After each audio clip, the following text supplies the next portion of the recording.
We are going live. I'm just going to be playing Minecraft in the background, so don't Yeah. don't mind me on Oh, that. wow.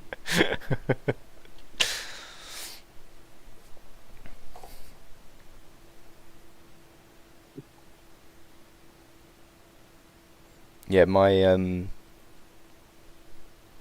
I'm not sure. When I was like a kid, like my parents were like into like supporting the whole like heritage thing, and then as I Mhm. got older, like it just completely disappeared, and like, I don't know what happened. So like as a kid, like we had like well, I remember we went to Malaysia and we got like Mm. The some Chinese yeah, traditional outfits and stuff, but we had them as well. I'm not sure if it was just like grandparents, like grandparents giving us gifts or yeah, whatever, yeah. or where it came from. But there's so many pictures of me as like a kid in like Mhm. different like Eastern Yeah. Chinese like outfits and stuff. And Probably then Chinese New Year, right? Did you guys do Chinese New Year growing up? yeah, I think we did as well. We did. You're a quarter, right? Yeah, quarter Chinese. Yeah, yeah. So you got the red envelopes and stuff. No, I didn't experience that. We went to a wedding in Malaysia when I was a kid, and that was like my Oh. first experience. But like outside of that, like no, never got red envelopes. Sad times.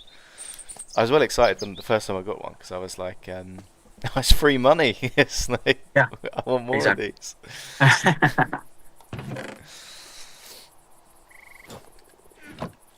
It's it's one of the things that like I do wish like I'd had more of. Like I do wish like I Mhm. knew more about like my heritage and stuff. But Yeah, yeah. um, it is what it is. Cool. Do you know So what? Okay, sorry, go ahead. no, it's fine. Segue. What were you gonna say, Moses? I was gonna say, do you know what area of China your grandparent is from?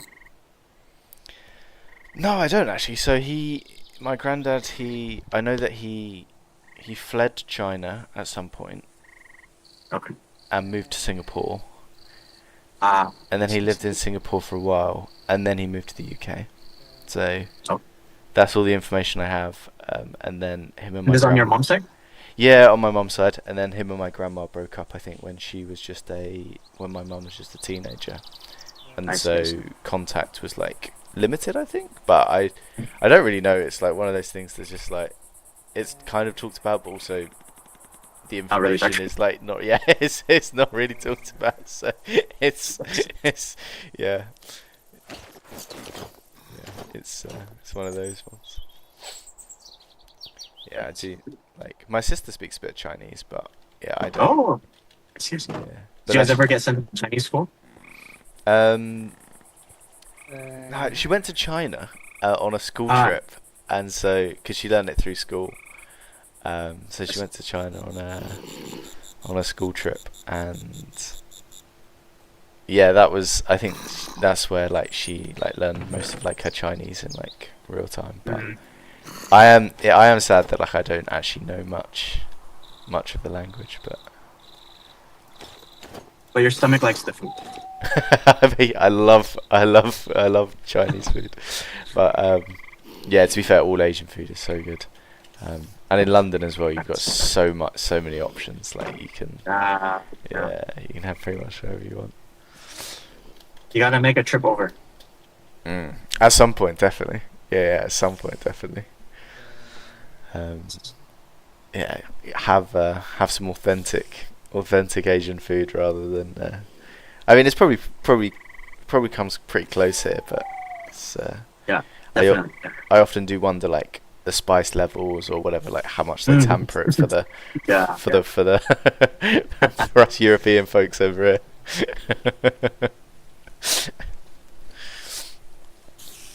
Cool. So welcome to the stream, guys. Today we have a very special guest with us. We've got Moses. Say hello, Moses. Hello, hello, hello. um, so one of the things we want to talk about today, and what we wanted to talk about on stream in general, was just to talk about some of the different things, different challenges that we've all had to go through in life. And so today, Land of Promise stream, we're going to be chatting about adulting. That was the topic. But it's just, I think, I think I know in my life, going from like being a teenager to adult was quite a fast jump. It was quite a big jump, and in a lot of ways, I had to grow up quite quickly. And I think when we chatted very briefly before, Moses, you said you had some similar experiences, and so we just wanted to share, particularly Moses. Yeah, we just wanted to chat about kind of the challenges that were faced, and maybe it can help you guys out. And so Moses, why don't you tell us a little bit about a bit about your story? Who are you? Where'd you come from? Good question. Yeah, my name is Moses. 29. I currently live in Taiwan, but I was born in the States. And I've been working with Land of Promise for a bit over a year and a half, coming up on 2 years. Next year in March. So, yeah. For Land of Promise, I mainly work with like the curriculums for the Minecraft education. But I also do whatever on odds and ends need to be done, like joining the stream. I'm also the one who usually spams the stream chat with talk about food. Uh, yeah.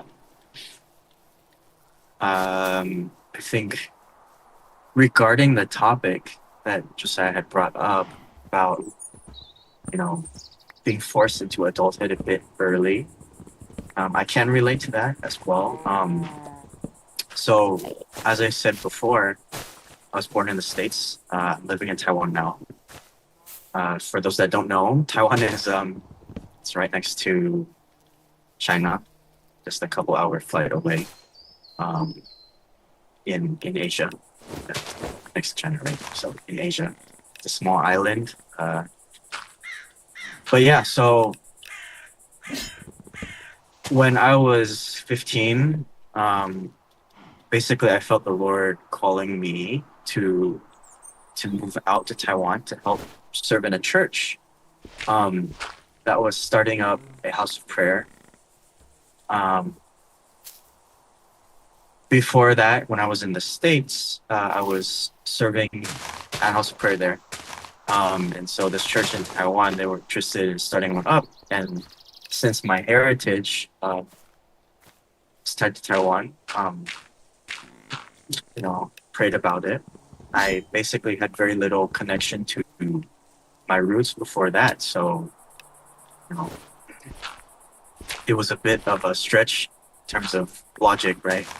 15, still in high school, not yet a legal adult. At least in American standards, it's 18, right? So, not yet a legal adult. Still living at home, but felt that was what the Lord had for me. So, luckily for myself at that time, my sister also felt, the Lord leading her as well. So the two of us moved out from our home in the States. Flew like 30 hours to Taiwan from Missouri, which is the dead center of America. Moved to Taiwan, and it's now been 14, 15 years Wow. since then. Yeah. So how did you know that was the right decision? Because obviously at 15 it's difficult to make those big decisions. And was it because you got a lot of support from your sister and she kind of was like, this is what we should be doing, or was it something you had to hear quite clearly for yourself? So actually, I heard first, but we didn't actually pray into this together. We actually prayed separately. Okay. We were invited separately, and so we also felt it was important to pray on our own. I think for myself, this goes back to my upbringing. Right? My dad's a pastor. My grandfather's also a pastor.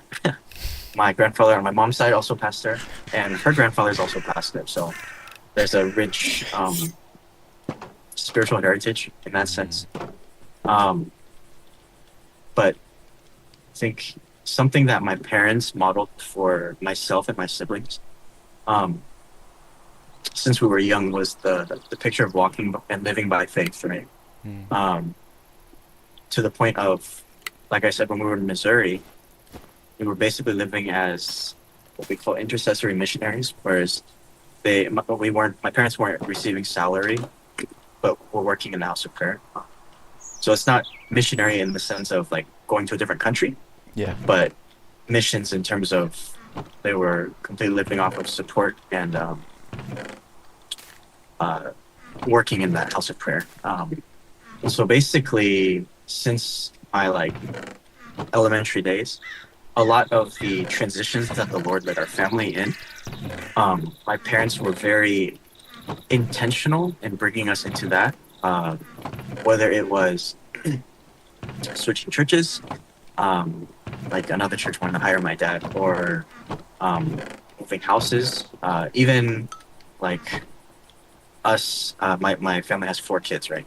Yeah. So even if it was us praying into whether we were to homeschool or be in public school, private school, whatever, like all these decisions, my parents were very intentional in pulling us into praying.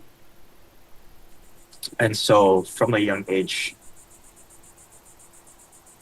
being able to witness the reality of the Lord responding to prayer and his leadership.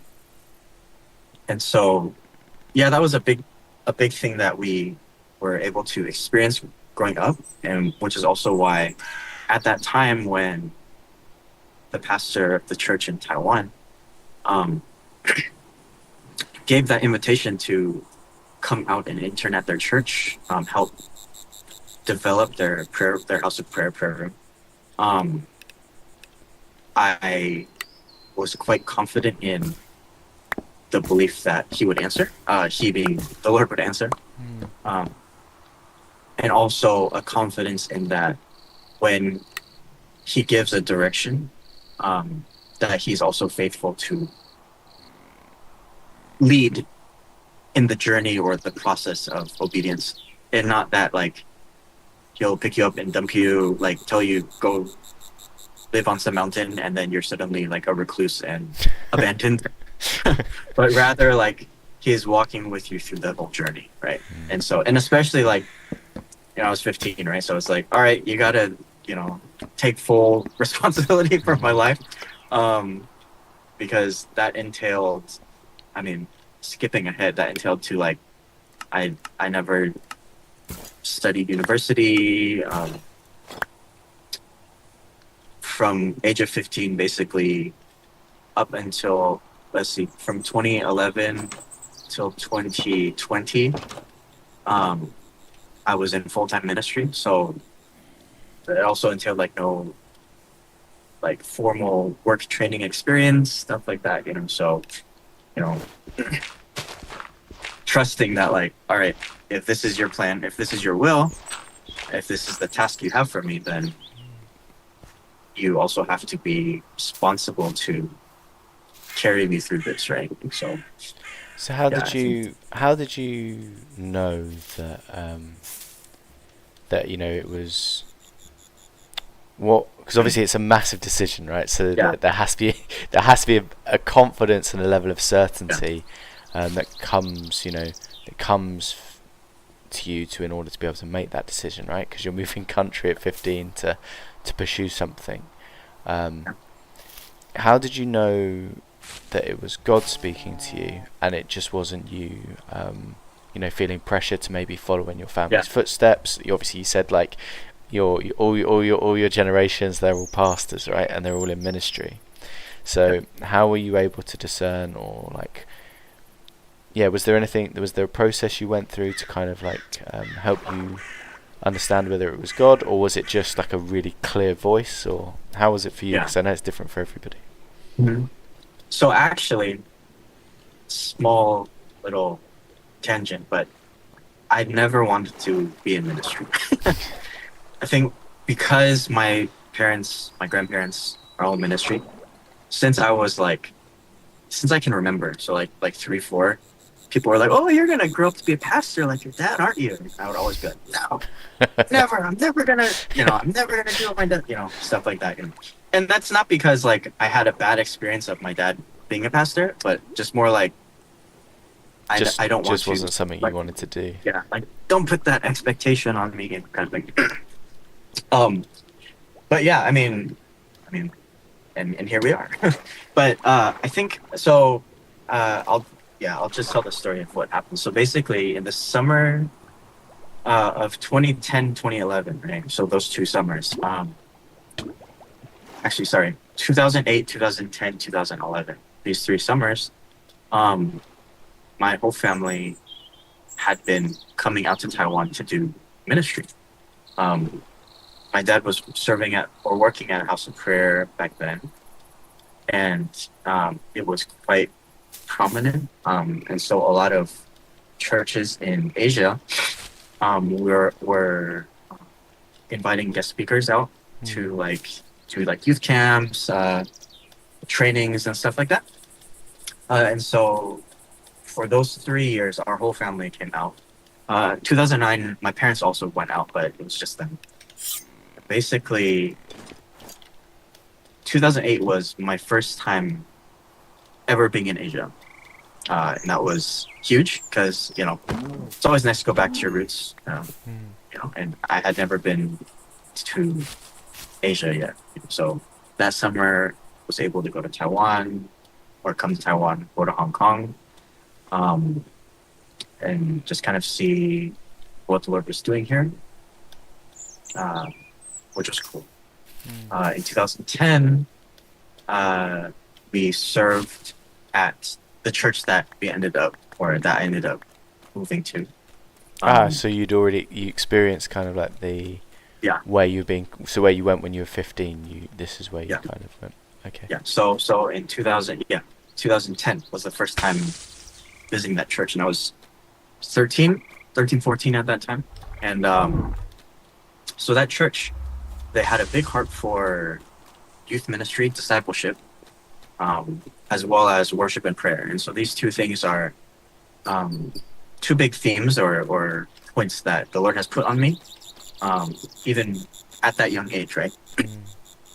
And so, first off, that was a big draw for me, because so the house of prayer we're serving at is house of prayer, not a church. So there's no discipleship, no small group, no church, right? It's we had service.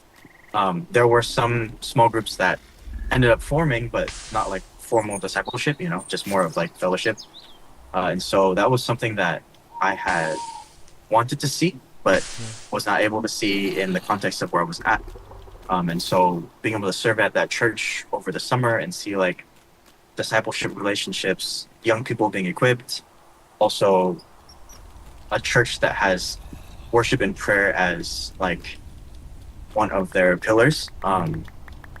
That was like, oh wow, I really love this church. And it was interesting that as we were leaving to go home after that summer, we were like driving, and my dad was like, do you guys think we could ever, like as a family, move out to Taiwan? And somehow all 4 of us were like, yeah, we could, like somehow, in unison. We're like, yeah, we could. So that was pretty interesting because it had never been something I'd thought about. But something in my heart was already connected to this place, right? Fast forward to March of the next year. So how old would you have been when your dad said that to you? 13, 14. Okay. So fast forward to March of the next year, my parents were in Taiwan ministering. And we were in school, so we didn't come with. And one evening, I get a call from my mom, or we get a call from our parents. So I picked up. My mom was like, hey, someone wants to talk to you. I was like, okay, that's weird, but sure. And it's the pastor of the church, right? In the church in Taiwan. And he's like, hey, how's it going? I was like, oh, hey, how's it going? He's like, would you be interested in moving out for a year to intern at the church? And help us develop the house of prayer, also be involved with youth ministry. And, I was in school, so whatever burden the Lord had put in my heart was in the back burner because I was in school, and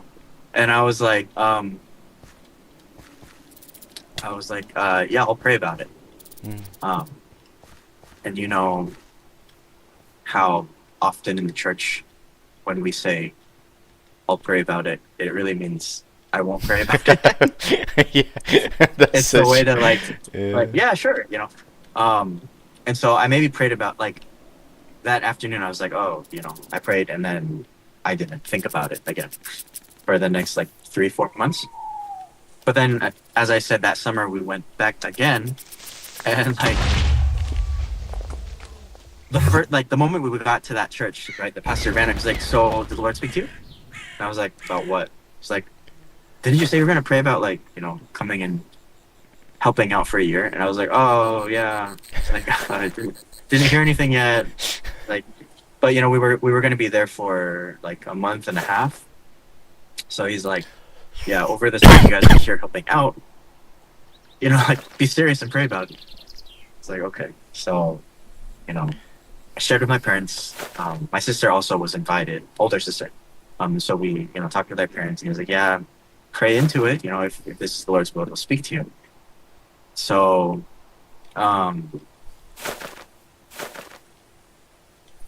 yeah, I think for myself at that time, the big blockage for me, right? Because I was totally fine with leaving the States. That wasn't the issue for me. The issue was I'm 14, 15, right? So I'm in school.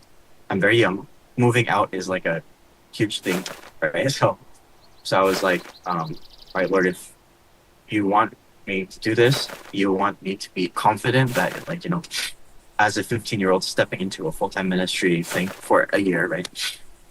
Because I thought it was just going to be a year.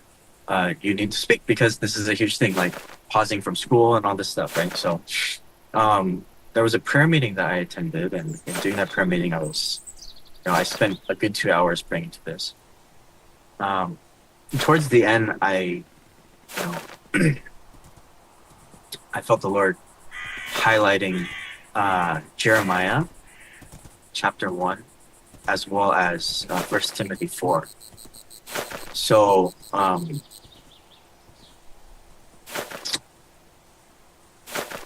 in 1 Timothy 4, it says, "But do not look down on your youth. Set an example to the body," right? And then in Jeremiah 1, where it says, "I knit you in your mother's womb and called you and put my word in your mouth to speak in your young age," right? This is paraphrasing because I don't have the verses memorized, unfortunately. I had them, but it's been a while. But basically, I felt very clearly that he was speaking to me, don't look down on your age. Don't look down on maybe even your lack of experience, or but if he has a task for me to do, he'll be the one who will equip me to do the task. Come on. He'll be the one who will, whether it's equip me with, maturity, equip me with language, speaking Chinese and stuff like that. I didn't speak Chinese growing up. Or yeah, just capacity to serve. That he will be the one who will equip, and not to look down on myself just because I was, and so I was quite shocked, that the Lord spoke these things to me. But that was not it. I was, kind of like Gideon, I put the fleece out a couple of times. A week later, suddenly one of the young adults at the church walks up to me and goes, "Hey, I don't know why, randomly, I just felt the Lord wanted me to tell you Jeremiah and Timothy." I was like, well, confirming those two verses that I was feeling. And this person didn't know that there was an invitation for us to come out and serve, right? So they I didn't know was anything of the backstory. yeah It was yeah so, just yeah. I didn't know that the Lord was at the moment speaking to me through those verses. So that was like a whoa. And then the week after that happened to be my birthday. Um, and my parents were in Hong Kong ministering. We were still in Taiwan. And there was another couple that was staying with us. And like around my parents' age. So they were like, uh, and on my birthday, I woke up and they had put a red envelope uh, on the nightstand while I was sleeping. A little blessing gift and some cash, but on the envelope, she had written out the verse of Jeremiah that I had received. I think it's Jeremiah 1:3. If I remember correctly. Don't quote me on that. But so there was almost like three yeah, confirmations. You helped, basically yeah. 3 weeks in a row,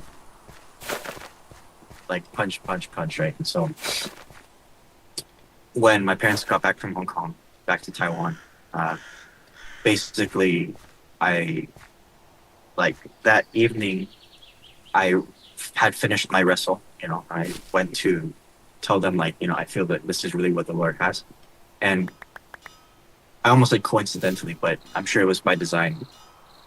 That evening, my sister also had finished her wrestling, and we both went and spoke to my parents at the same time. That we feel that this is the Lord speaking to us. Yeah, and then beyond that, there's just a lot of provision that came from the time we made the decision to move out to when we moved out. Like like an auntie offered 2 iPads that we could do our schooling on the go. So we ended up homeschooling still over that year.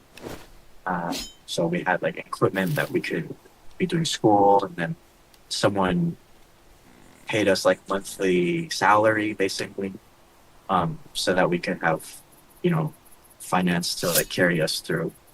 So there was a lot of like Yeah, confirmation that this had been the yeah, right choice, right? Because it's like you yeah, said, when God moves you somewhere and He's in it, even if it's tough, like yeah, exactly. he'll make a way, like He'll support you. Yeah, it's kind of like so. I mean, I just finished working on the curriculum, but like, like when Peter or Jesus calls Peter to walk on water, right? Mm. How much, or I mean, he's God, so he can do what he wants. But can you imagine if Peter's like, if you want me to walk on the water, call me to walk on the water, and then Jesus is like, yeah, come out, like walk towards me. Like, imagine if like Peter walked out and he just sunk immediately. Yeah. So it's like there was a quote I heard recently that like I think fits in this. It's like what he orders, he pays the bill for, right? Mm. Like he'll flip the bill for, or he flips the bill for what he orders, right? So it's like he called Peter to walk on the water, and Peter had the capacity to walk, if not for he took his eyes off of Jesus and focused on his surroundings, right? So Mm. I think that was also the big test for like myself at that time was if I focused on the reality of I'm a 15-year-old minor who can't speak Chinese moving to Taiwan, right? Uneducated or being educated to work in a church, right? Uh, if I focused on how absurd that looks from the world's perspective, especially as an Asian American, where there's a high um, like stress on academics, then I would probably not have it, right. Mm. But I think for the fact that from a young age, my parents hammering in, focus on him and how he's leading, um, regardless of what that picture may look like or how absurd it may seem, right? So I think, yeah, Yeah. that was how I made that decision. So what advice would you give to someone maybe who was similar age now, maybe they're 15, 16, 17, or maybe even younger, Mm. and they've got some big decisions to make, or they think they're like, oh, maybe this is God, maybe this is not. What advice would you give on like how can someone check, is this God, or is this just me? What advice would you give to someone in that situation? I think okay. So I think this. I mean, this is quite a loaded question. uh, Sorry, I didn't mean to be no, no, a no, loaded no. It's good question. though. It's good though. I think this is very important, especially for young people, because when you are a student, right? Uh, Basically, for the most part, a lot of your life is planned out for you Hmm. when it comes to like the school you'll go to, um, going to university. Oh, I might get trolled for saying this, but you know, a lot of your life gets planned out for you. But Do you by think your that's parents. a cultural thing, or? Uh, yeah, I think it could be a cultural thing, especially for Asians, right? Hmm. I'm not sure if that's the same as your experience. Did your parents also plan out a lot of like your life? Um, I guess but I don't think to the same extent. I think there was Okay. kind of like my parents were like, oh, we want you to go to university. It's the smart thing for you to go to university. You should probably go to university, but there wasn't that like, I wouldn't say it was like the an ultimatum expectation, like that's how my life was going to go. I think if I had gone in a different direction, I don't think it would have been I don't think it would have been a problem. Like my little sister didn't go to university, and she decided to go and do a year placement to teach dance at like a Mhm. Christian college, and so there was Wow, no, wow. yeah, which was amazing. Like, and it was so cool, and it was definitely the right thing for her to do. Um, but like there was no problem with that, if that makes sense. There was, Yeah, I guess the expectation probably wasn't as maybe as strong, and so I think that's something I'm learning, is like how it can be different in the East and the West in terms of yeah, like yeah. growing up. Sometimes there's For in the UK, do you guys have SATs, like the pre-college testing stuff like that? yeah, so we have Or I our mean, it's probably called something else, right? yeah, so we have yeah, so we have SATs actually, but that's, or it might have changed now. I'm an old man, so schooling might be different. Yeah, But yeah, we had SATs when you were like year six, when you were 11 going into secondary school, so when you're 12 to I see. 16. And I then see. at the end of when you're 16, you have more exams for GCSEs, and then they GCSE. determined whether you go to college, which is 16 to 18, and then you do your A levels, and then your A levels determine whether you go to university. I see. I see. Okay, so in the States, junior high to high school or intermediate to high school, right? You don't need to do testing. Mm. Basically, you go by district. Rather, when you go into university, you can either do something called ACTs or SATs. So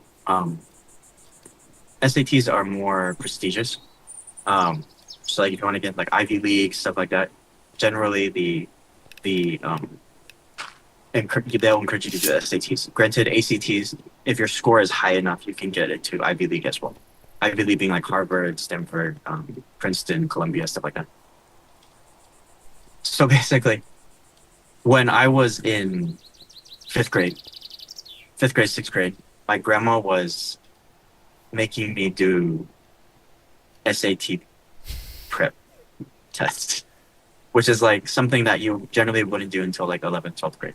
Mm. So, yes, my life was planned out by my grandmother. Yeah.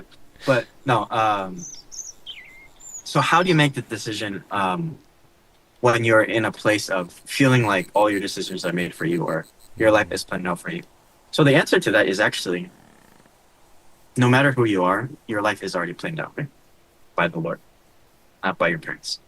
Um, your parents have, in their love for you, they will set out a course, right? That they hope will set you up to live your best life, whether that's education wise, financially, etc. But um, at the end of the day, there's a story that's already written of our lives, right? Mm. That the Lord has set for us. Mm. And at the very least, guidelines outlined, depending on your theological belief. But he has everything written in his book. So um, how we make decisions or how we listen to him, I think, comes to a point of, do we know his voice, right? There's a verse in the Bible that says, "My sheep know my voice," right? So are we familiar with, or do we practice in our day-to-day life hearing from him, listening to his voice, knowing his voice, knowing how he speaks? There's a tendency for us as people that we generally pray the most when we have issues, or when we have a problem, when we want something, when we need something. Just like how, even non-believing people will sometimes go to church on Christmas and Easter, right? Like, it's like, but like we as Christians, we a lot of times will not invest in our relationship with God until we're needing something from him, right? Pray every single day, kneeling before our bed, like, oh, I really want to go to Disneyland, so I don't know what kids pray about these things, but, but like, we'll generally will not invest a lot of time into our relationship with God until there's something that we need. Or like, even like when it comes to like fasting and praying, right? It's like not fasting until there's like some super extreme thing. But the reality is, if we want to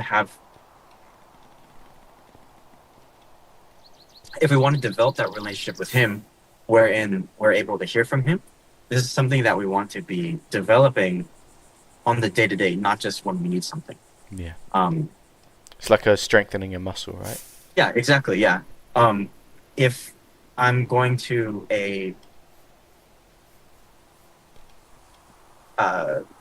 heavy weightlifting competition, I'm not gonna only lift a weight the day that I need to lift the weight. I'm gonna be lifting the weights in increments up until the day that I'm competing, right? I'm not a weightlifter, so I have no idea what I'm talking about. That sounds. I don't know right, why though. that was the sport that came up to my head. But yeah, so basically, we need to be training this, you can say, muscle on the day-to-day, so that in the time that we need it, we have it, right? So that was something that was hammered into me when I was younger. Why I was able to hear from him in the time when I needed to hear was because I was focused on learning how to hear his voice prior to that. When it comes to the day of needing to make a decision and praying into it, there's also the wisdom of sharing with people around you, whether that's family, whether that's leaders in the church, even friends around you, that you're praying into these things, because there's also the danger of, for example, really wanting to do something, and so you pray, and it's like, I feel peace in my heart, I'm gonna go do that. And we sometimes need those around us who love us and care for us, who will also be praying for us and with us into these things, because they can either be a confirmation or they can be a yellow light. By yellow light, I don't mean that what they say goes, but what I mean is they can bring us back to a place of like, okay, they're hearing no, I'm hearing yes. Lord, what does that mean? And even they can be ones who vet out your confirmations. I'll tell a funny story as an example, right? So I was leading a young person before, and he really wanted to go abroad to study. He wanted to go to Australia. And so I was like, yeah, pray about it. If you feel that the Lord is, leading you in that direction, then go for it.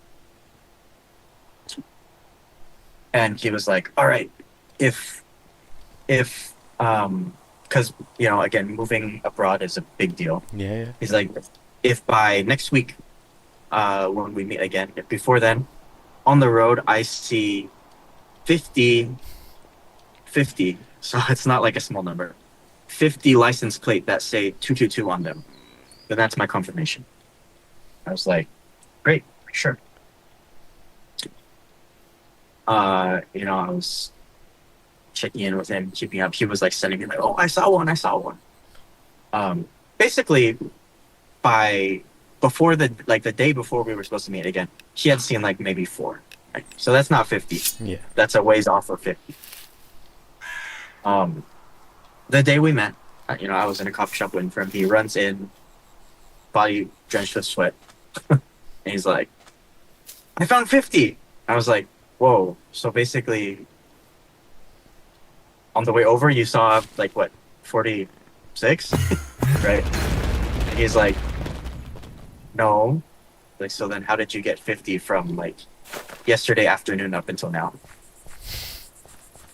Basically, the kid drove for hours and hours and hours and hours and hours and hours, searching for every license plate that he could find 222. Somehow, I mean, he did find 50 in a week, which is great. But there's also the point of like, if your heart is desiring for this thing, your Yeah. judgment gets clouded, Yeah. even to the point where you end up manipulating something like this, right? So, Yeah. I mean, and so I talked with him. I was like, "So did the Lord find you these, or did you find them by yourself?" He's like, "Okay, I found them by myself." In the same way, if Gideon threw out the sheep wool and then Yeah. dumped water on it himself, and he's like, "Oh, it got wet," right? I Same was thing. just thinking about that story. So Yeah, exactly. remind us what happens in that story, right? It's Okay, so Gideon wants basically, confirmation and yeah, Gideon was asking for a confirmation.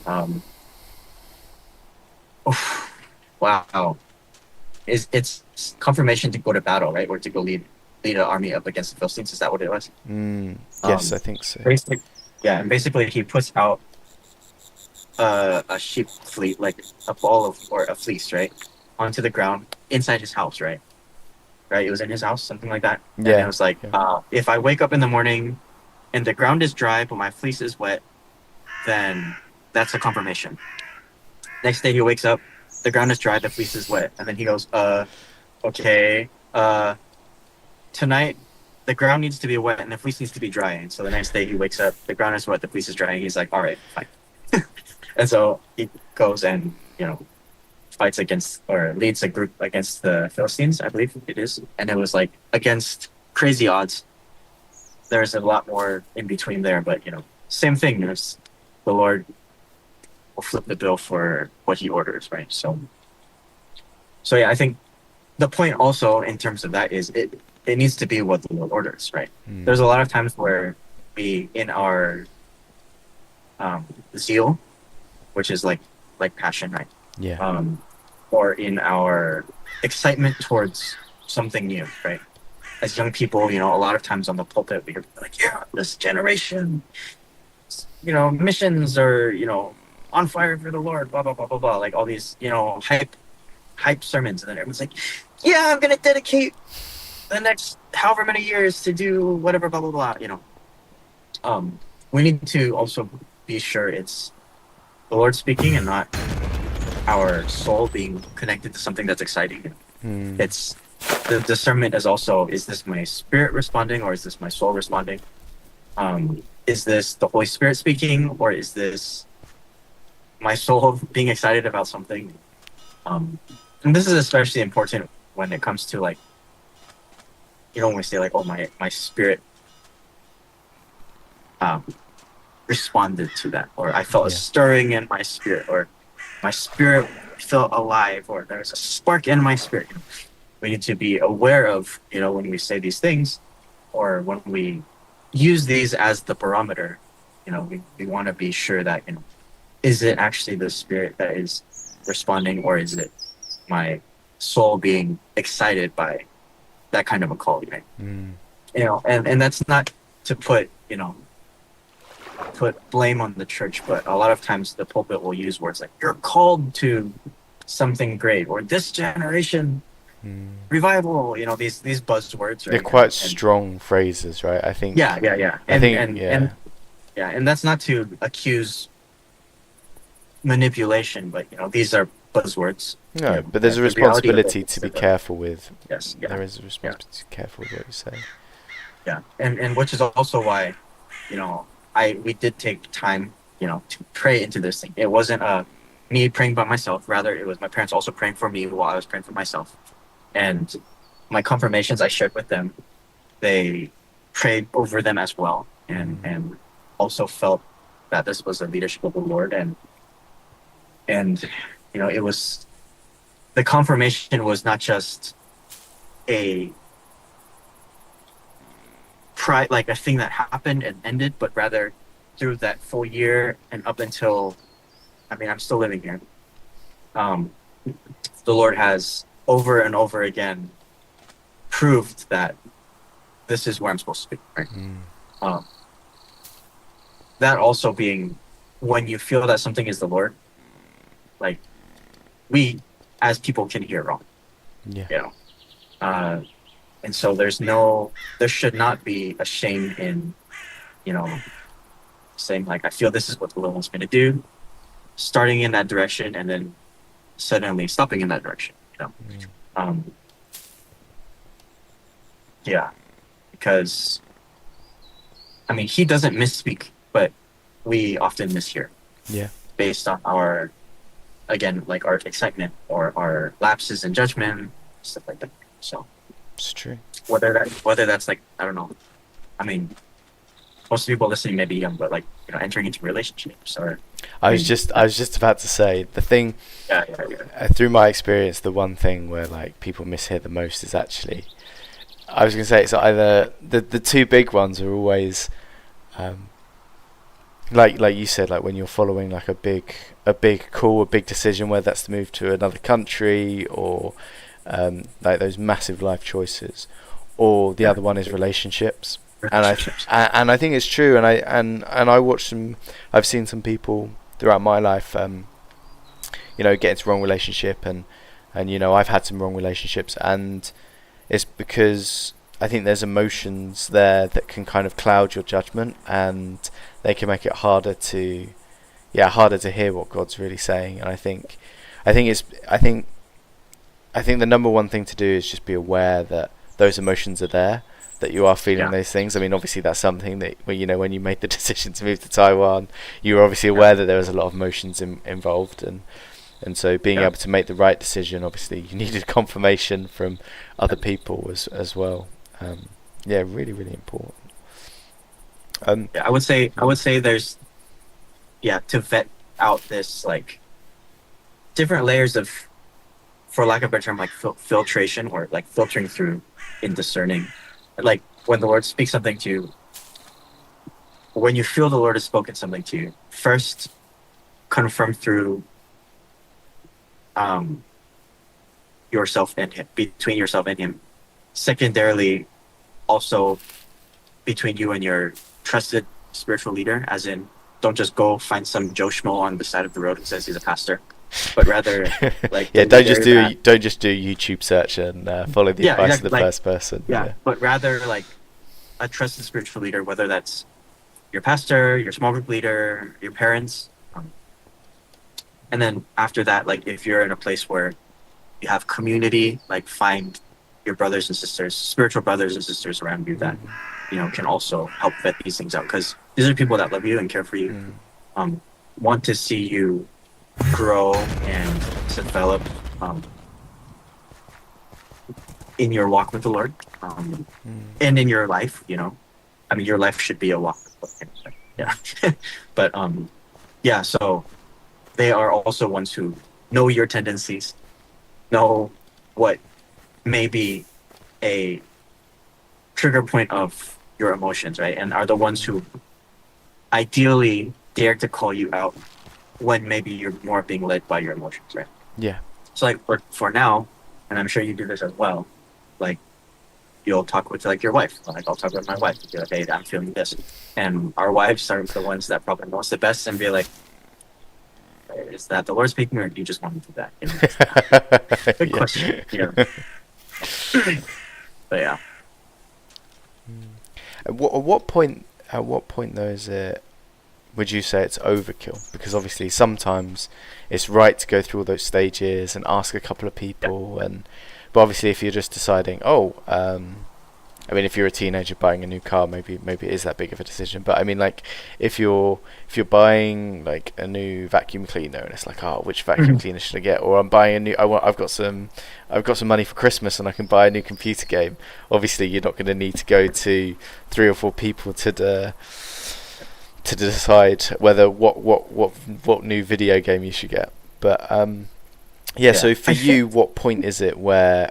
At what point do you say, oh, okay, actually, I need to seek other people's counsel in this? Yeah. That's a good question also. I think, I mean, to put it bluntly, I think some degrees of this are like common sense, and that's not said in judgment, but like, I need to buy a new vacuum cleaner. Pastor, what do you think? Right? Like, come on. Or, oh, I need to buy a new toothbrush. Pastor, what do you think? Right? I think when it comes to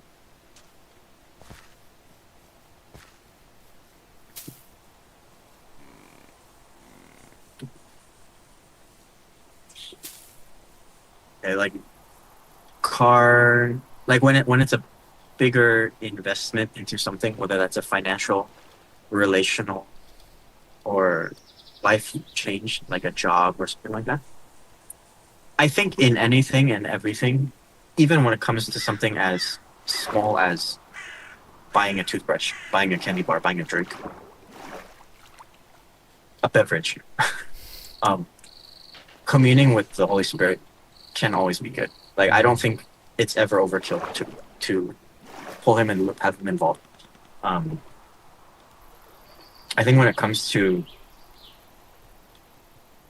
speaking again with leaders, it's if you don't feel fully at peace with the conclusion that you've had, that's one thing. And then secondarily is also if it's a bigger deal. I can't quantify what equates to bigger deal because I think for everyone it may be a bit different. Yeah, that's true. For example, different stages of life, right? So maybe not just different, yeah, like for example, for you, taking a trip to France is one thing. For me, taking a trip to France is another thing. Yeah, no, that's true. It's true. You can drive there, right? Like technically. Technically, yeah. It's I literally cannot drive there. But yeah, you know what I mean. So it's like based on different stage of life, and then like if I were single and I wanted to take a month-long trip to somewhere, that's one thing. But I'm married now. If I want to by myself take a month-long trip to somewhere else, that's another thing. So when I'm single, if I want to take a new job in a different city, that's one thing. But now I'm married, now it becomes we're praying together and also contending with other leaders, right? So I think in terms of what's the limit or like where's the line, I think it's very different based on each person's different stage in life. So that's kind of answering without answering, but that's the answer I would give. Nice. That makes sense. I think I agree with a lot of what you said. I think for me the number one rule is always just follow the peace. I think that's a rule I've got. Is always step back in every situation. Like I think, like you said, like you invite the Holy Spirit into everything, like into your day to day. But I'm not going to be fervently praying in like the little aisle, like, oh God, which toothbrush am I getting? Do I get the pink one or the blue one? But it's just about following the peace and just about being, just aware of what the Holy Spirit is speaking at all times.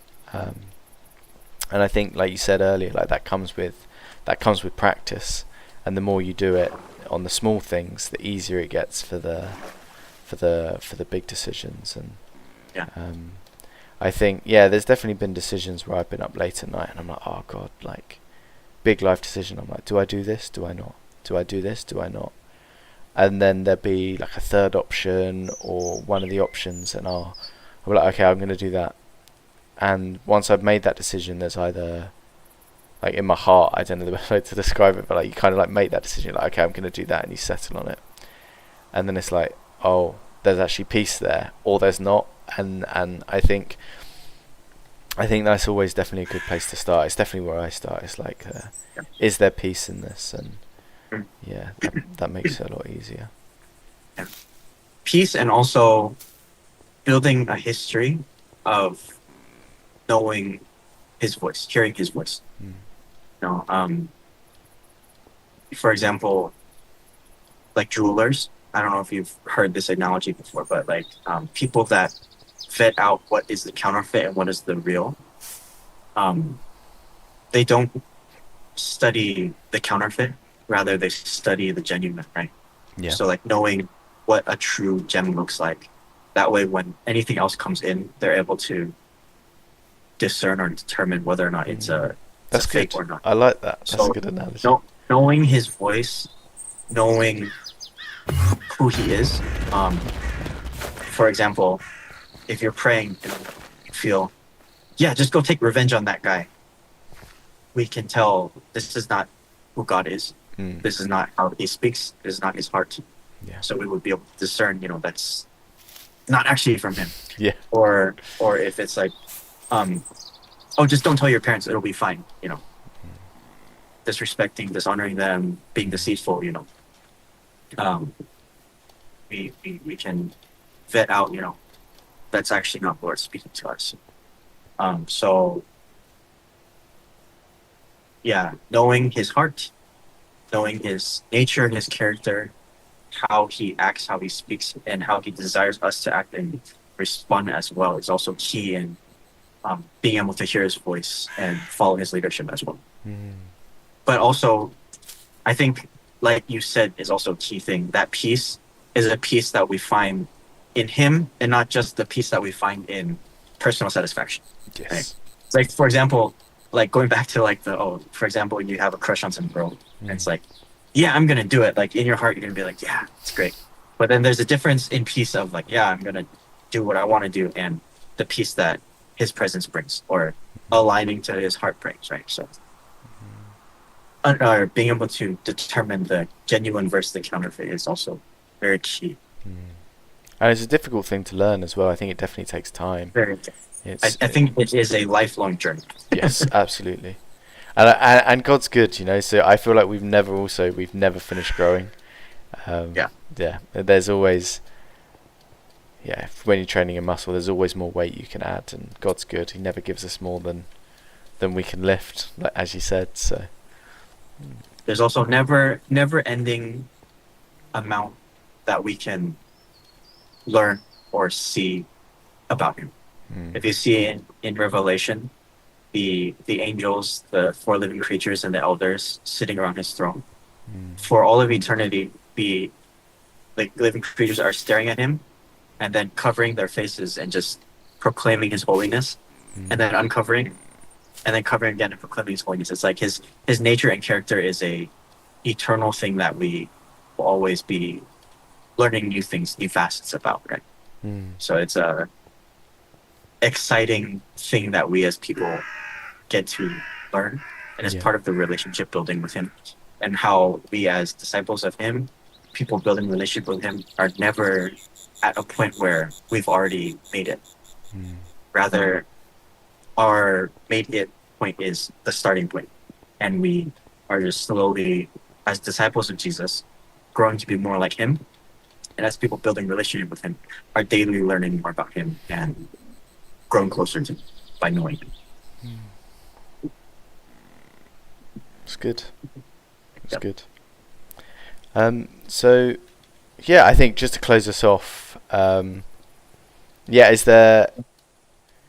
Because I think we've definitely veered more into hearing God and how to hear God. Yeah. Which has been really cool. But I think, is there anything more you just wanted to add over?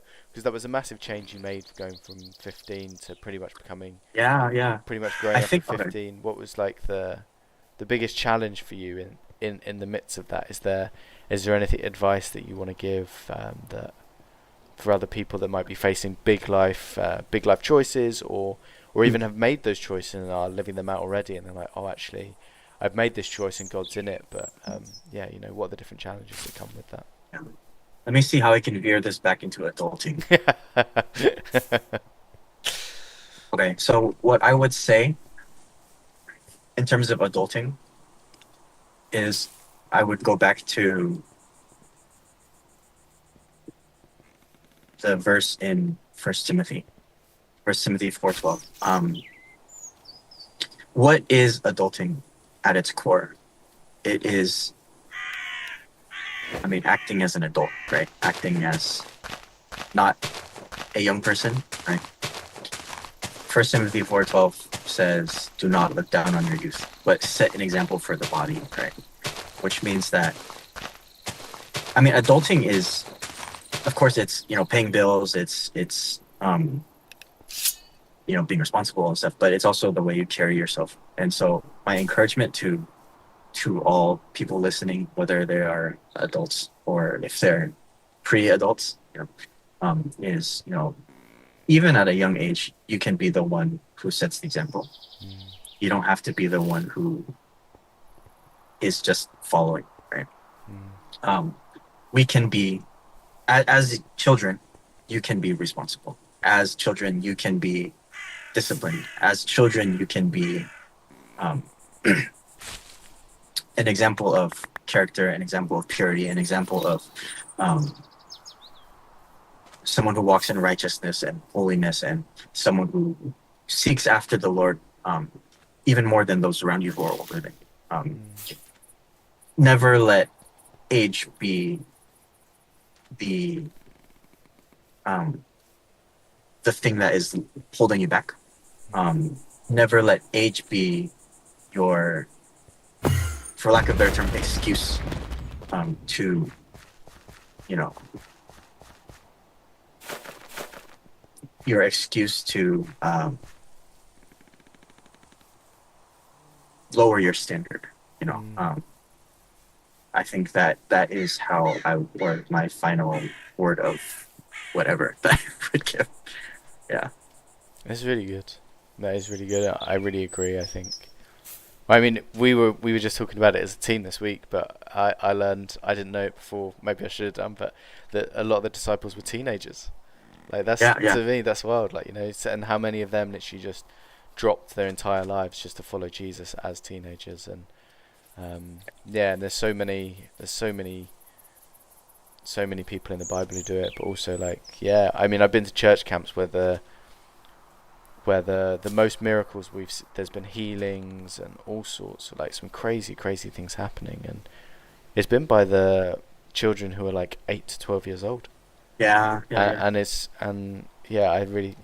really agree. It's just because you're young, you shouldn't expect that just because people are older than you, that they're, you know, that they're, I don't know, that God can use them more or anything like that, because that's so not true. Like God can use you, and you know, Jesus said, unless you're like one of these little children, you won't see the kingdom of God. So yeah, mate, it's been awesome.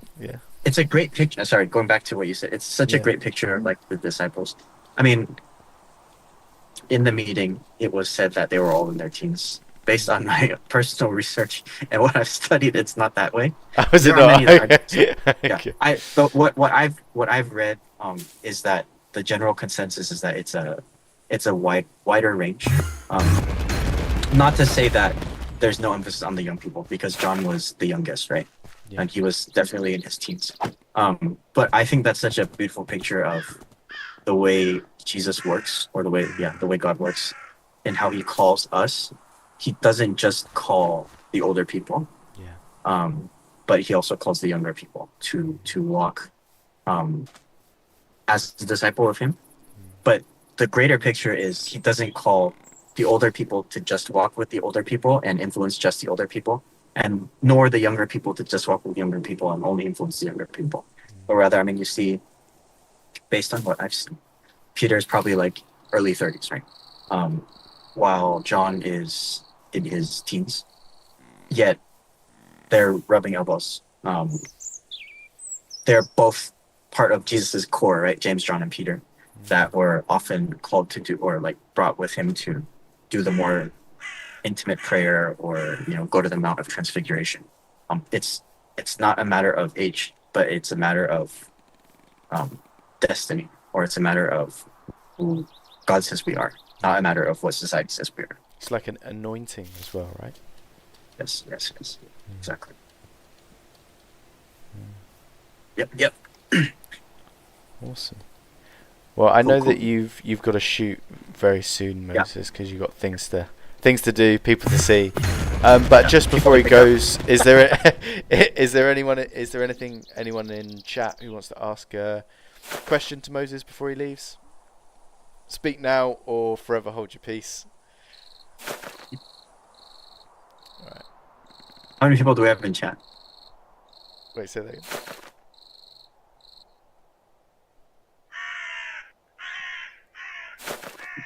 Okay. I think you're off the hook, Moses. I think that's all the questions for All today. good. All good. Okay. Mate, thank you so much for joining. No problem. It's been It's a pleasure. fantastic, and Yeah. yeah, I know that. Yeah, I've definitely.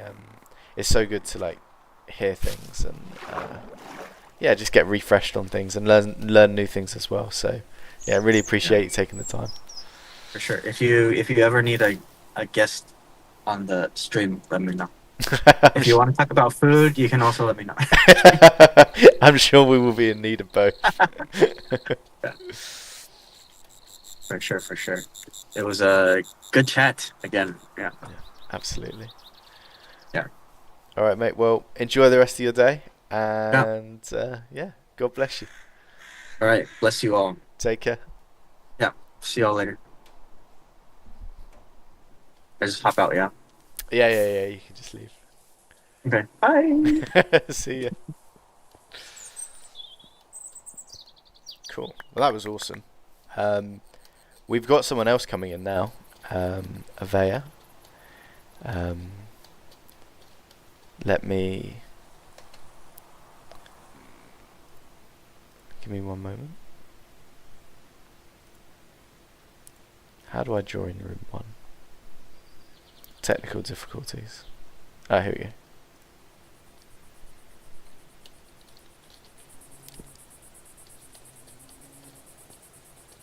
Hello. Hello. Hello, Avea. Wait. Hello. Oh, I'm hearing you twice. Okay. It's echoing. Alright. I guess it's okay now. Yeah, just make you a little bit bigger. There we go. There you go. Nice. How you doing? I'm good. A little bit tired for this day. A lot of errands before I go to. Oh no, I cannot say it. Yeah. Almost. Oh gosh. So, Avea, tell us a little bit about yourself. Who are you? Where are you from? What do you do? Okay, so by the way, hello guys, my name is Ibea, so you can call me Bea because most of the people are having a hard time to pronounce my name. Oh, so how am I saying it wrong? How do you actually? No, I think you got it right. It's Ibea. Ivea, yeah. Yes, Nice. but most of the people that I get to know for the first time, uh, they don't know how to pronounce it. So I will just okay, just call me Bea. It's easy to say, just Bea. And then I'm from the Philippines, the western part of the Philippines, and we are from the city of love, as we say it. Like Paris is like how do you say Paris is? Like like so it's like a Paris thing here in the Philippines. Oh, okay, yeah. Yeah. So city of love. So we call it city of love, Iloilo Mhm. City. And then what I do in LOP, so I'm the project manager. So basically managing the projects. So I think yeah. And facilitating classes and at the same time meeting people, uh talking to people about Land of Promise, our project. And yeah, I think basically that's it. Nice. So you were listening to what Moses was telling us a bit about his story, right? Yes. Yeah. So did you have any thoughts on that? Have you ever had to make any big decisions yourself where you've had to hear God or yeah, or any challenges that you had going from being a teenager into going into adulthood.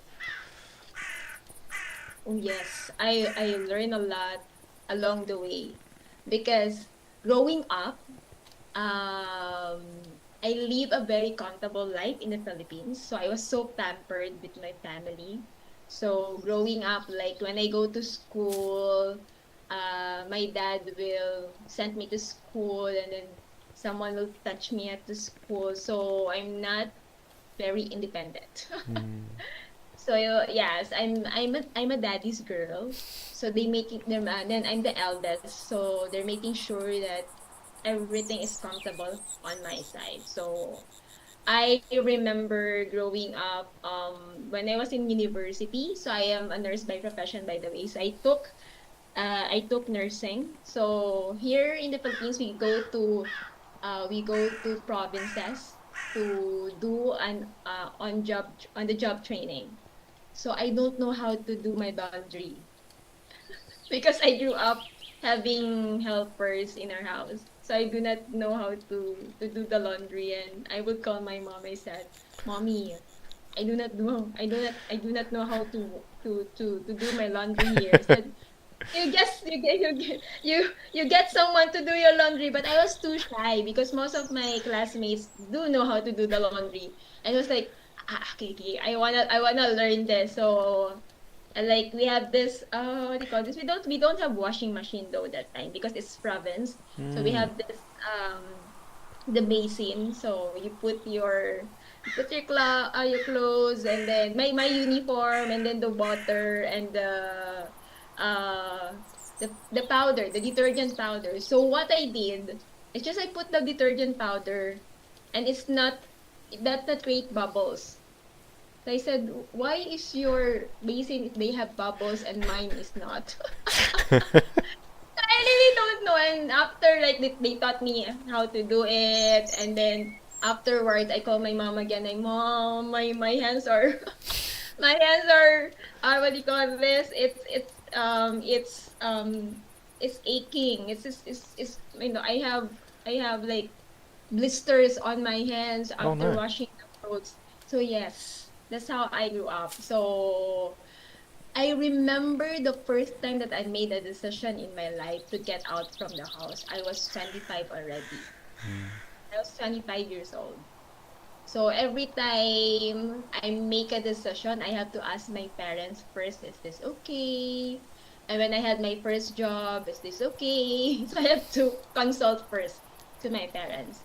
So Was that up difficult? um Was that something you found yeah, hard, like having to run yeah, it's everything past them? yeah, it's difficult because uh that time, I guess, it's difficult because I do not know what I really want. Yeah, so it's like, okay, when my mom said, "Oh, this is okay for you," so I just go with the waves. So I don't really know what I like, or I really don't know what I want to do. It's just, okay, what's available for me, then I'm okay with it. So that's me growing up. So when I have friends as well, I don't have that kind of identity. It's like, okay, whatever my friends like, I will just go with that.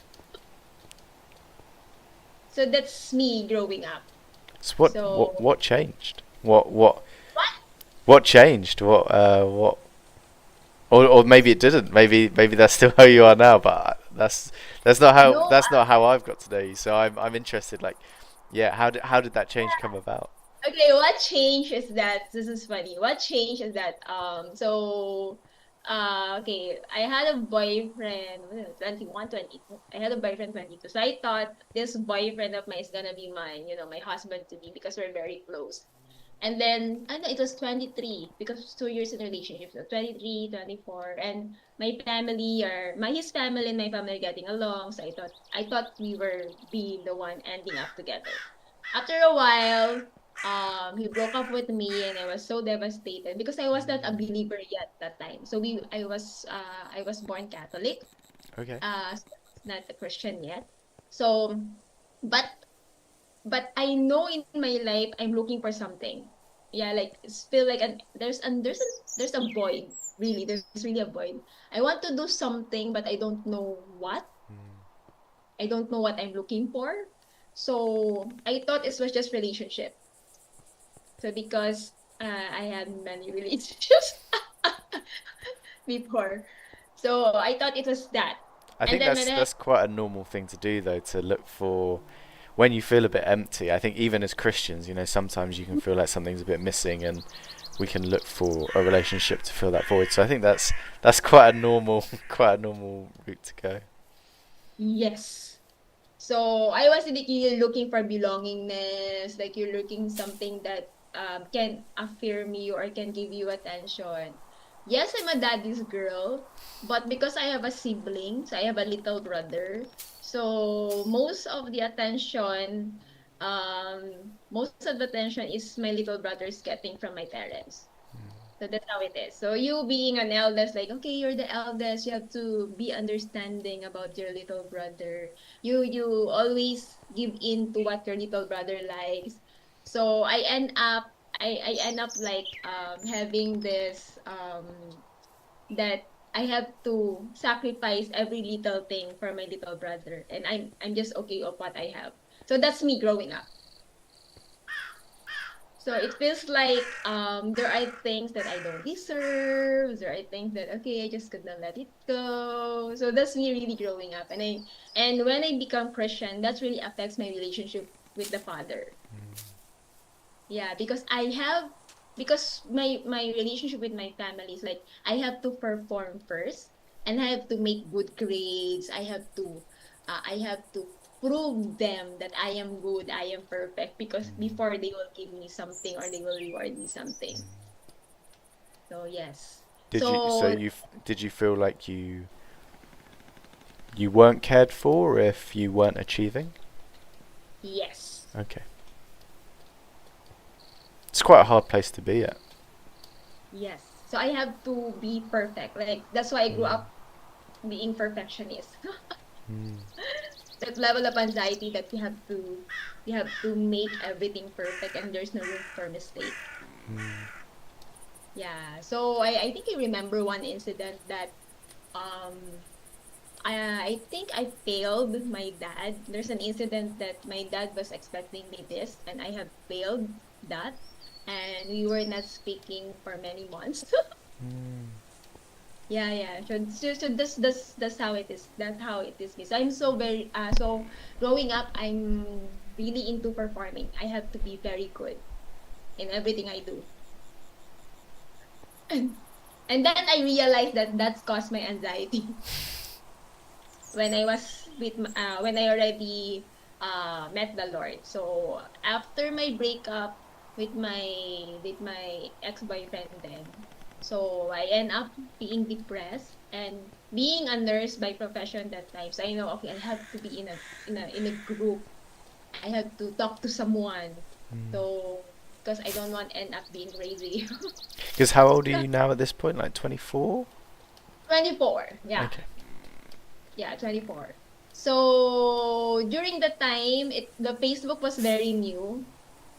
So the Facebook was very new. So they have this like Facebook group. I don't know if you know this.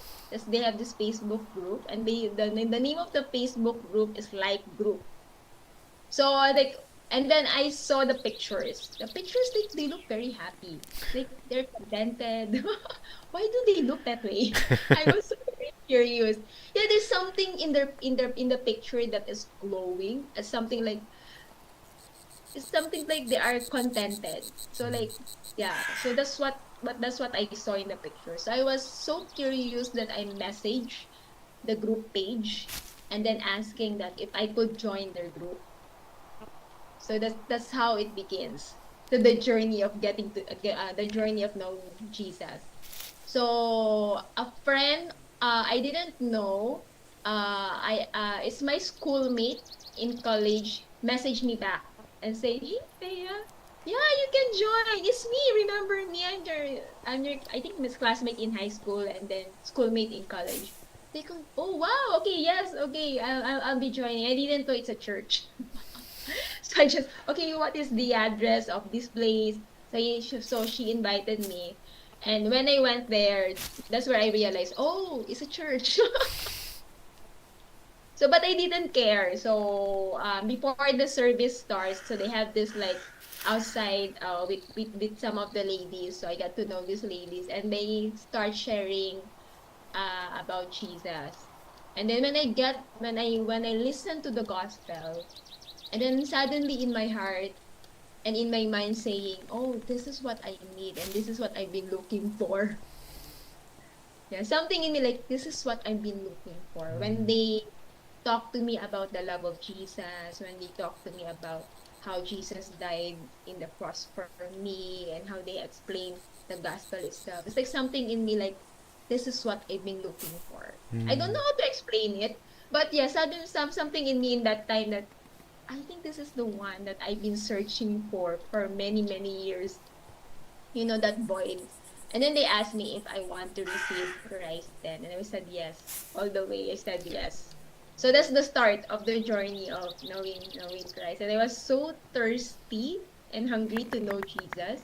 So every conferences that the church has, I would go. I would just go for it. I think that's a start where I start to make decision on my own. Yeah.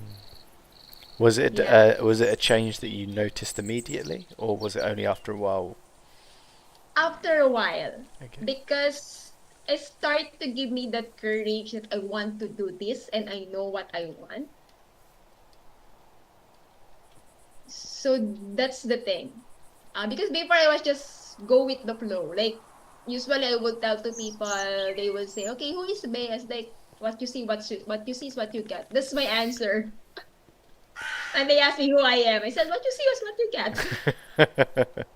I really don't know who I am. Like I don't know my favorite color, what makes me happy. It's just okay, what you see is what you get. If they're happy, I'm happy. Yeah, I'm like that. So that's what I realized.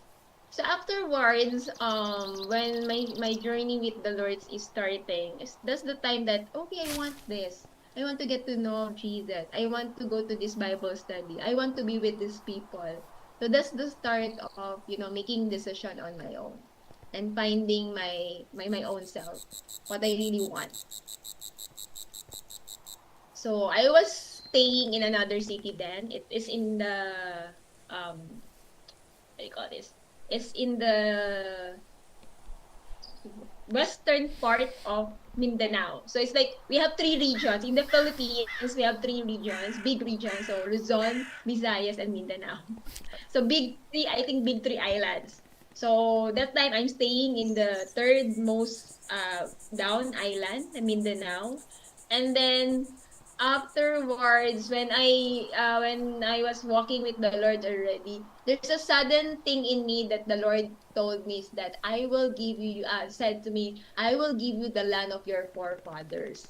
Thinking, what is the land of my forefathers then?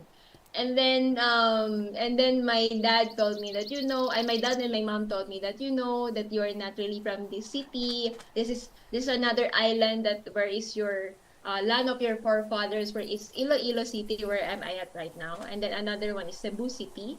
So I said, okay, I wanna go somewhere. I wanna get out from this comfort zone, and just that's where I started to really discover what I really want. And I told my dad, Dad, would you allow me to leave this place and go to another city?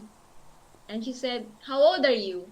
I said, I said 25. I said, yeah, you're adult. Go. Go for it. Go and go to another city. That's I think that's the first brave decision that I ever made, is to go out from my parents. I was 25 then. Right. But I don't know, Josiah, in your culture, how old you should supposed to be separated from your parents.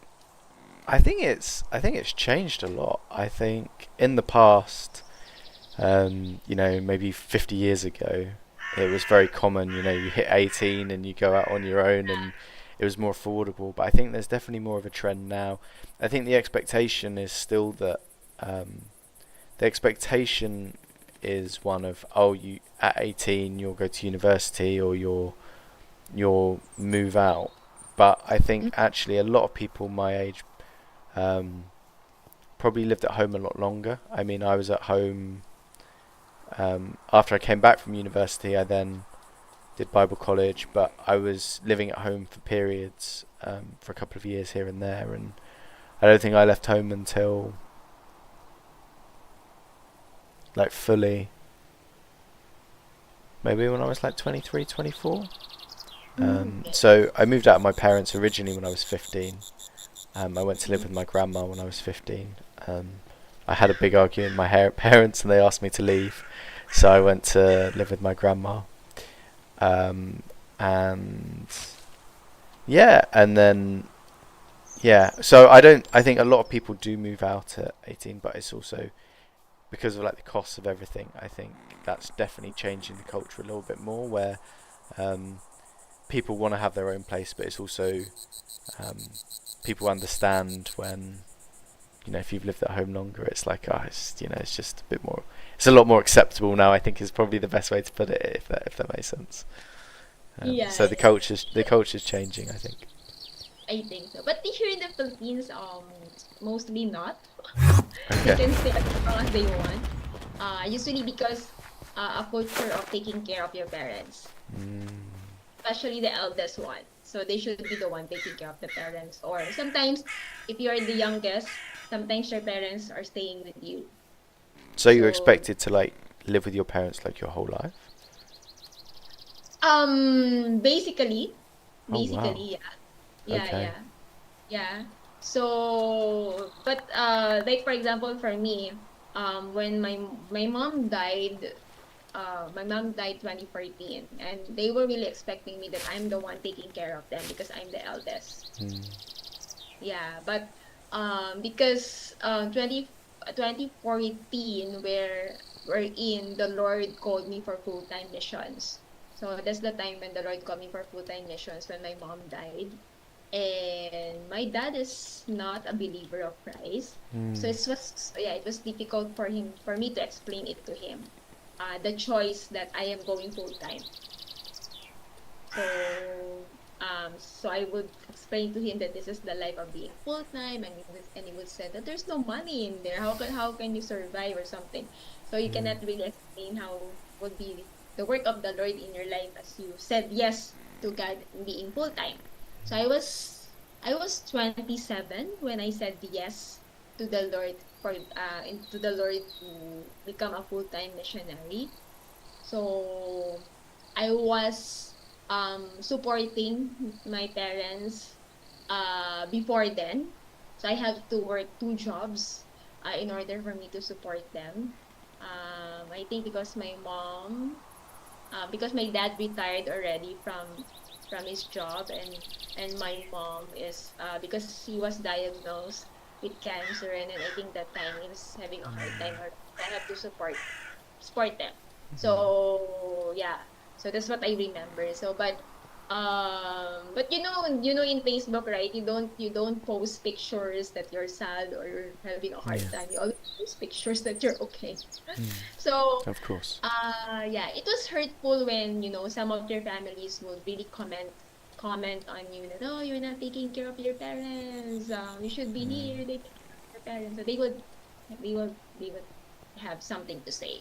So that's basically the culture. So you have to take care of your parents. But yeah, but me, I think that time because I really know what the Lord wants me to do. So I really go for and obey what the Lord wants me to do. But later on, the Lord is taking care of me at the same time. I'm also taking care of my dad. So, so that my dad saw that how the Lord is being providing for me that time. So I believe that the Lord is also showing it to him as well. But it was not a very easy journey, actually, deciding to being a full-time missionary, um and then you're being in faith for your finances, and then being a woman going to places alone.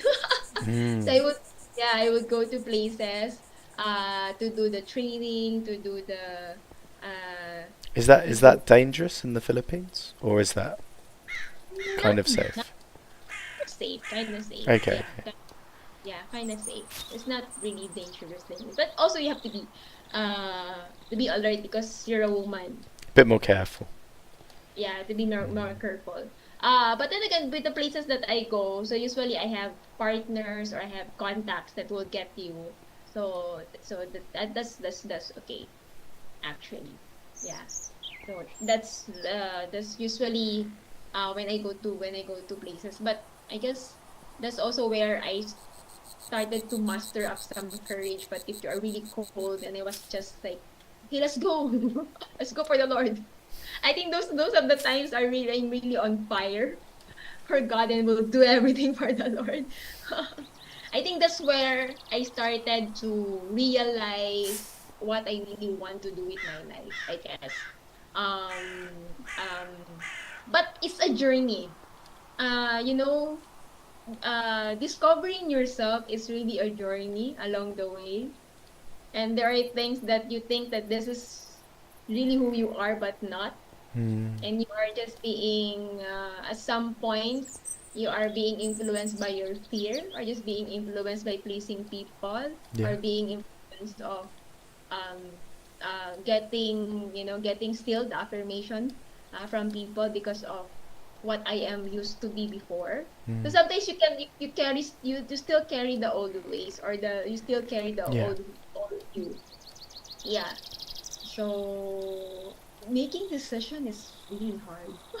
Yeah. I think yes, I have to I have to sit down and pause for many days before I will make a decision. Then the lifetime decisions, but Yeah. simple decisions like what you want to eat or where you Mm. wanna yeah, that's okay. But if you do lifetime decisions, So um what's the process you go through when you're making a big lifetime decision?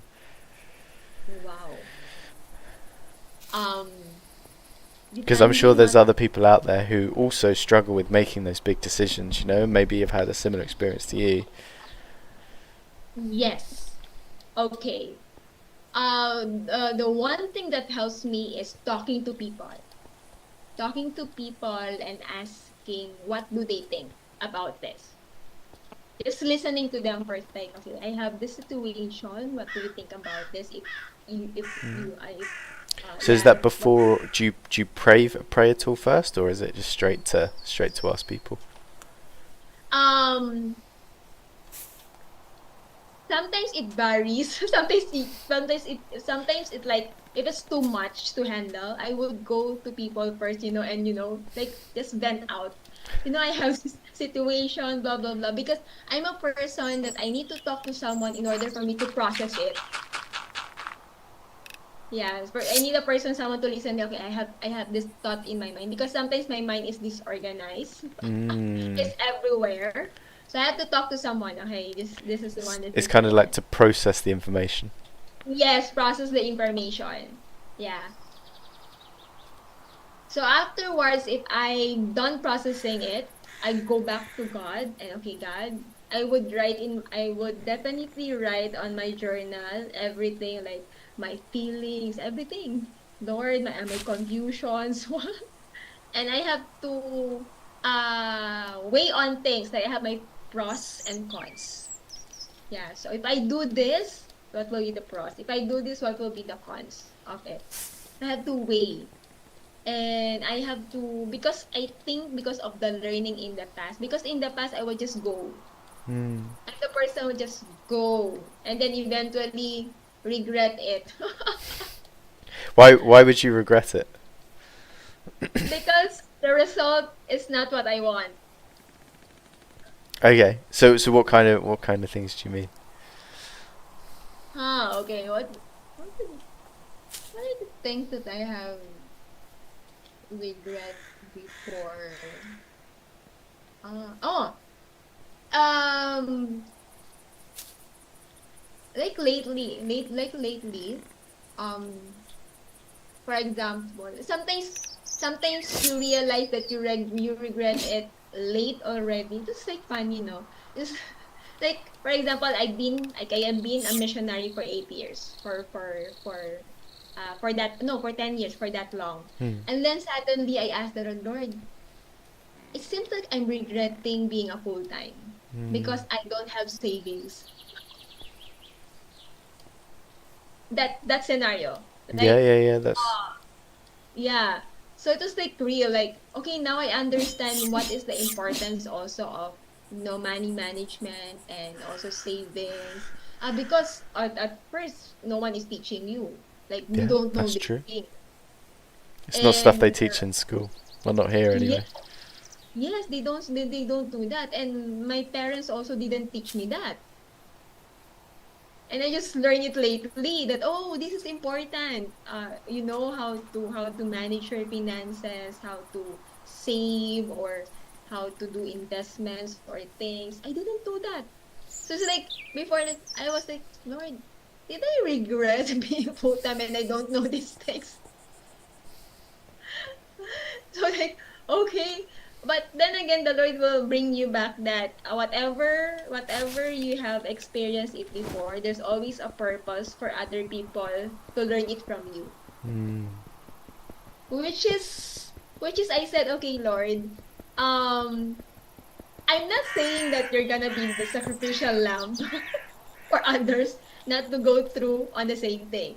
But it's just that how beautiful the journey it will be, that it will create a testimony of of who who God in your life, and you were able also to teach others not to do the same thing.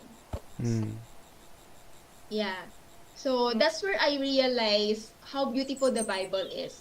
Because there are the stories of different people and you get to learn from them, the mistakes, what did the Lord did to them and how the Lord redeemed them. It's just like for me, like, okay, Lord, whatever I have encountered, even the not good things, I know that you allow it for me to be refined of the character of who I am right now, but also to have that kind of testimony that I will be bringing of who is God in my life for other people.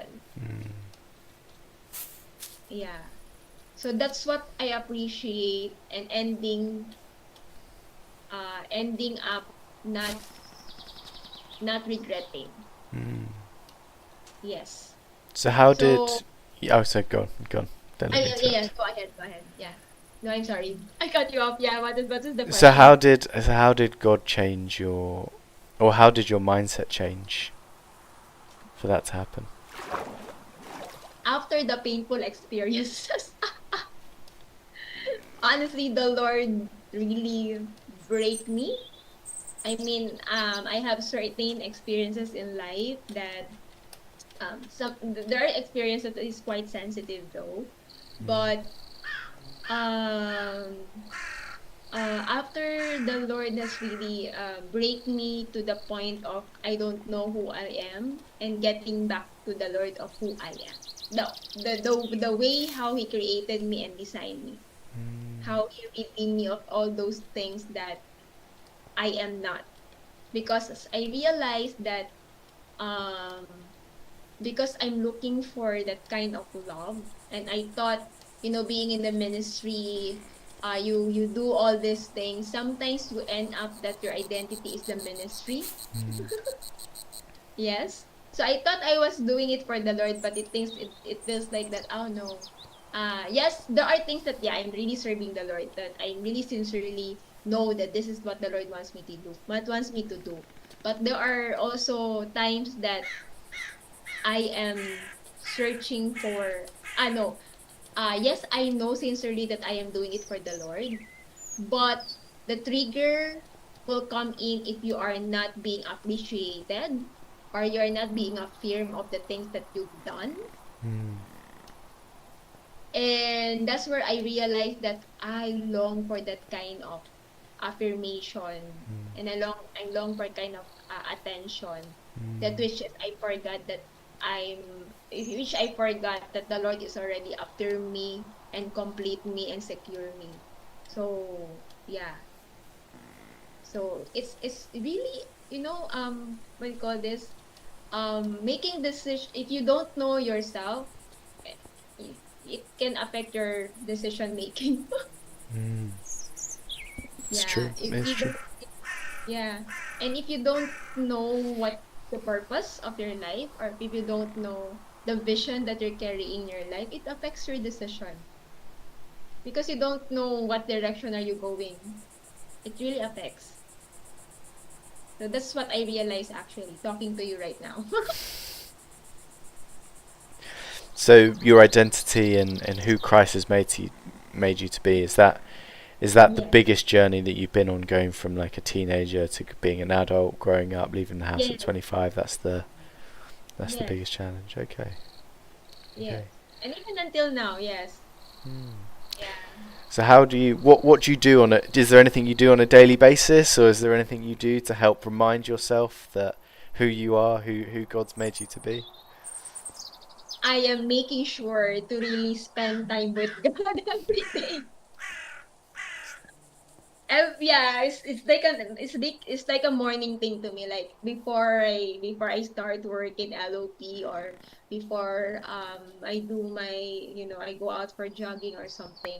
I would really set a time to really spend time with God first and really study His Word and asking Him, okay, Lord, what do you want me to know about you? Hmm. What do you want me to discover about you? What is your heart for me?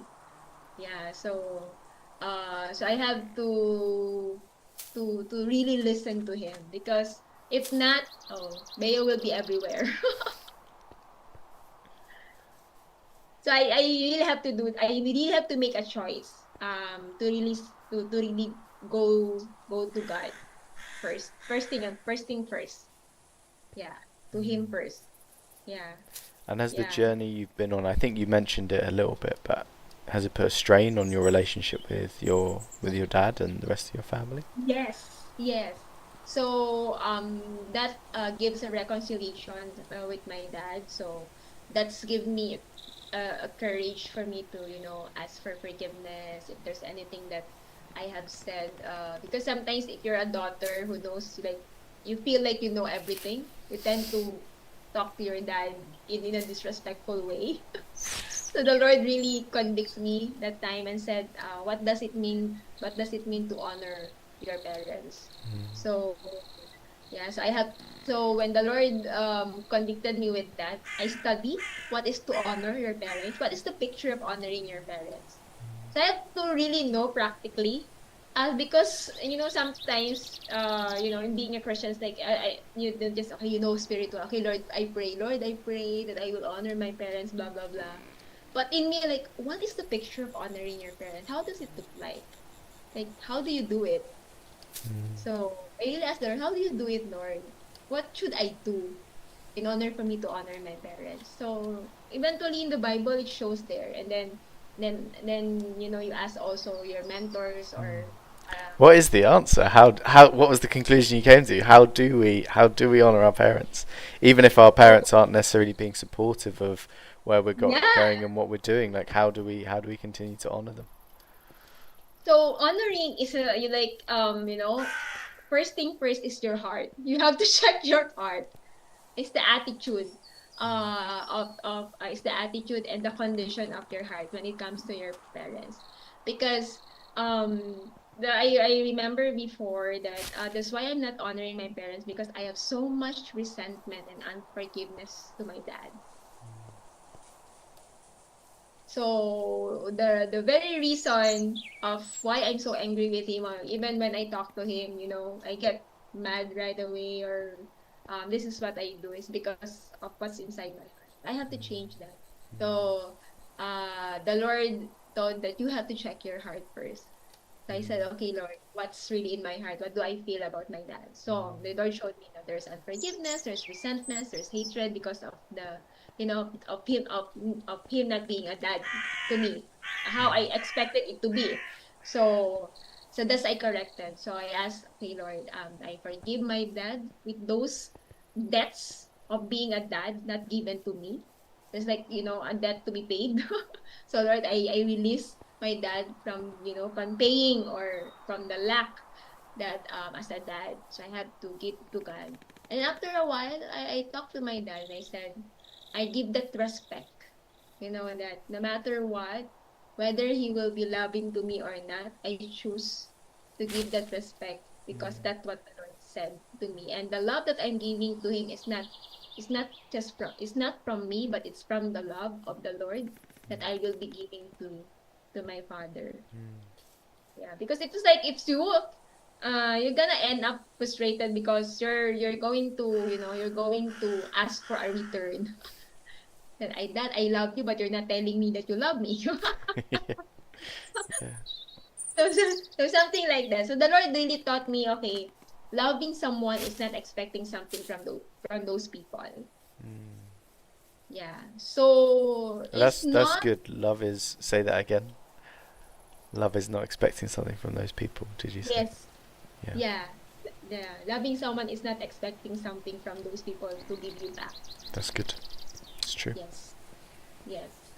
And that's really like a hard blow to me, Yeah. like, okay, Especially from parents, right? Because there's an obligation on parents to be loving, to be caring. When there's an expectation that your parents are going to love you. So when there are difficulties, I think that's to love them back in a way. I think that takes character and that takes strength. I think not many people.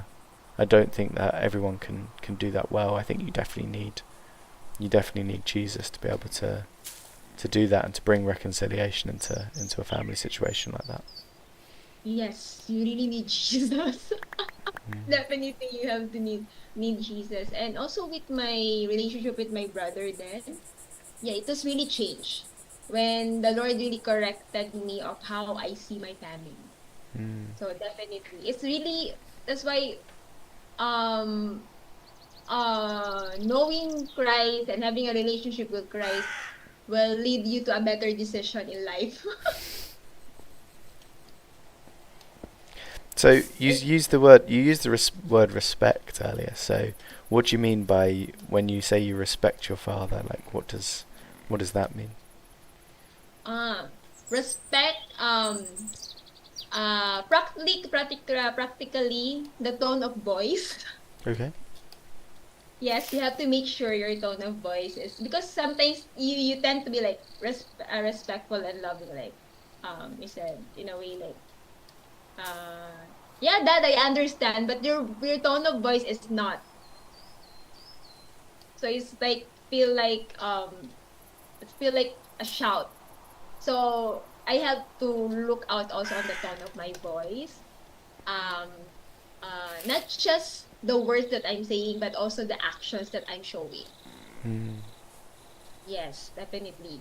So if I really sincerely respecting my parents, my fathers, that I think one thing because we're just doing voice call, so definitely I think that time is the tone the tone of voice, and then when I go visit my dad is that uh even though there are things that you don't like that he is doing, but how you communicate with him is with kindness and gentleness. Yeah, you have to be patient. You don't need to shout at them, or you don't need to uh insult in a way. Sometimes the words that you are using. Mm. Because the generation right now, what I observe, they can just simply shout to their parents.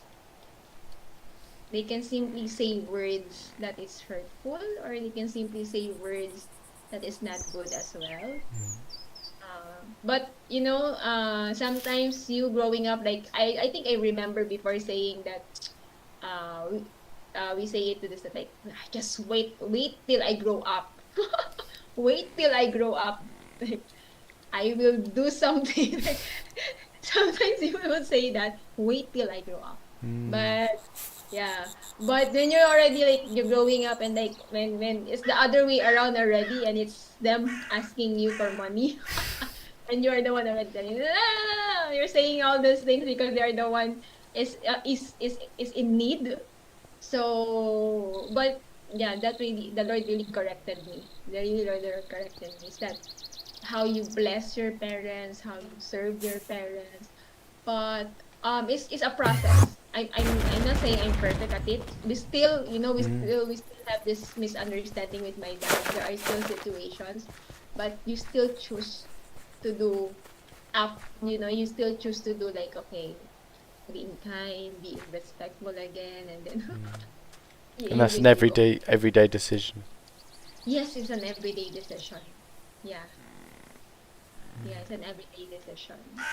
That's why we have to really go to the Lord every day. It's true. So, what advice would you give to someone who's maybe heard what you've said and they're like, oh, I really want to love my parents and I really want to forgive them for what they've done, but I'm finding that really difficult. Mm. What advice would you give to someone in that situation? Mm. I would encourage them to okay. It's easy to say, right? Like, for them to say, okay, it's Jesus, it's Jesus. Yeah. Yeah, it's Jesus. But it's a choice to make. Like, um how long do you want to stay like that? So you have to ask yourself, how long do you want to stay like that? Or how long do you want to stay, how do you say it in English? How long you stay aloof from your parents, or just stay away from your parents? How long do you want to stay in that kind of relationship? Mm. Yeah. I think that's the first thing first that you have to ask yourself, if do you want to stay like that?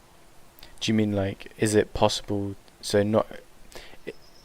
Do you want to stay with the current relationship you have with them, Yeah. or do you think it's right to always seek reconciliation? Because there's obviously a difference between forgiveness and reconciliation, right? Yes. So you can Yes. forgive someone who's done horrible things to you, but that doesn't mean you have to be friends with them, right? And so it's the same with Yes. parents, right?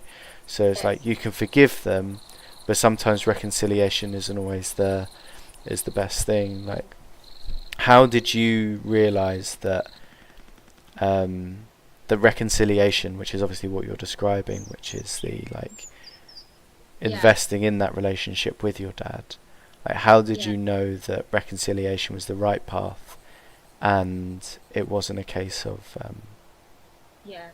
So usually, like, it's a case to case basis, right? Because mm, there are experiences of abuse from mm, others, and it's hard also to reconcile with that.